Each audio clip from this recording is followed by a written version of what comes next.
CPM-ന് 0 seat പോലും പ്രവചിച്ചുകൊണ്ടുള്ള exit poll ഫലങ്ങൾ പുറത്തുവന്ന പശ്ചാത്തലത്തിൽ എക്സിറ്റ് പോൾ സർവേ നടത്തിയവർക്ക് ഭ്രാന്താണെന്ന് CPM സംസ്ഥാന സെക്രട്ടറി MV ഗോവിന്ദൻ മാസ്റ്റർ.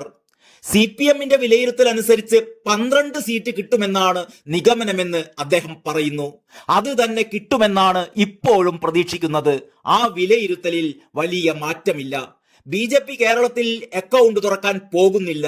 തിരുവനന്തപുരത്തും തൃശൂരും BJP ജയിക്കില്ല എന്നും ഗോവിന്ദൻ മാസ്റ്റർ പറഞ്ഞു.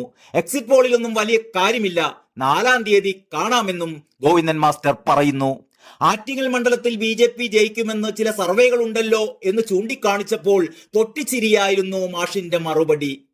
LDF-ന് 0, UDF-ന് 20 എന്നായിരുന്നു താൻ പ്രതീക്ഷിച്ച എക്സിറ്റ് പോൾ സർവേ എന്നും, എന്നാൽ BJP-ക്കും കൂടി അതിൽ ഇടം കൊടുത്താണ് എക്സിറ്റ് പോൾ ഫലങ്ങൾ പുറത്തു വന്നിരിക്കുന്നത് എന്നും ഗോവിന്ദൻ മാസ്റ്റർ പരിഹസിച്ചു. ഇതിലൊന്നും വലിയ കാര്യമില്ല, എല്ലാം 4-ാം തീയതി കാണാമെന്ന് അദ്ദേഹം പറഞ്ഞു. കേരളത്തിലെ BJP നേതാക്കൾ പോലും നടക്കുമെന്ന് കരുതാത്ത കാര്യമാണ് എക്സിറ്റ് പോൾ ഫലങ്ങളിൽ പറയുന്നത് എന്നും, അതുകൊണ്ട് തന്നെ അവ എത്രമാത്രം പക്ഷപാതപരമാണെന്ന് വ്യക്തമാണ് എന്നും അദ്ദേഹം ചൂണ്ടിക്കാട്ടുന്നു. എക്സിറ്റ് പോളുകൾ പുറത്തു വരുന്നതിന് മുമ്പ് തന്നെ ഗോവിന്ദൻ മാസ്റ്റർ അവ തങ്ങൾക്ക് എതിരായിരിക്കുമെന്ന് അഭിപ്രായപ്പെട്ടിരുന്നതാണ്.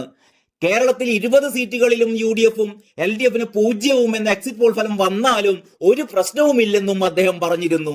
കേരളത്തിലെ മാധ്യമ ശൃംഖലയും അതുമായി ബന്ധപ്പെട്ട എക്സിറ്റ് പോളും അങ്ങനെയാണ് എന്നും അതിനെയും അതിജീവിച്ച് മുന്നോട്ടു പോകാനാണ് തങ്ങൾ ശ്രമിക്കുന്നത് എന്നുമായിരുന്നു വാർത്താ സമ്മേളനത്തിൽ ഗോവിന്ദൻ മാസ്റ്റർ പറഞ്ഞിരുന്നത്.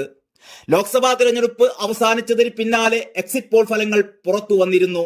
കേരളത്തിൽ LDF-ന് ഒറ്റ സീറ്റ് പോലും ലഭിക്കില്ലെന്നാണ് ABP ന്യൂസിന്റെ സർവേ ഫലം. UDF-ന് 17 മുതൽ 19 സീറ്റ് വരെയും NDA-ക്ക് 1 മുതൽ 3 സീറ്റ് വരെയും നേടുമെന്നും ABP ന്യൂസ് പ്രവചിച്ചിരുന്നു. തൃശൂരിൽ BJP സ്ഥാനാർത്ഥി സുരേഷ് ഗോപി വിജയിക്കുമെന്നാണ് ഇവരുടെ സർവേ പറയുന്നത്. ടൈംസ് നൗവിന്റെ എക്സിറ്റ് പോൾ ഫലം അനുസരിച്ച് LDF കേരളത്തിൽ 4 സീറ്റ് നേടുമെന്നാണ് പ്രവചിച്ചിരിക്കുന്നത്. UDF 14 മുതൽ 15 വരെയും NDA 1 സീറ്റും നേടുമെന്നാണ് ടൈംസ് നൗവിന്റെ പ്രവചനം. NDA തൃശൂരിൽ ജയിക്കുമെന്നാണ് ഇവരും പറയുന്നത്.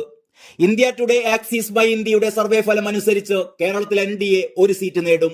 തിരുവനന്തപുരത്ത് രാജീവ് ചന്ദ്രശേഖർ വിജയിക്കുമെന്നാണ് ഇന്ത്യ ടുഡേയുടെ പ്രവചനം. UDF 17 മുതൽ 18 സീറ്റ് വരെയും LDF 1 സീറ്റ് വരെയും നേടുമെന്ന് ഇവരുടെ പ്രവചനം.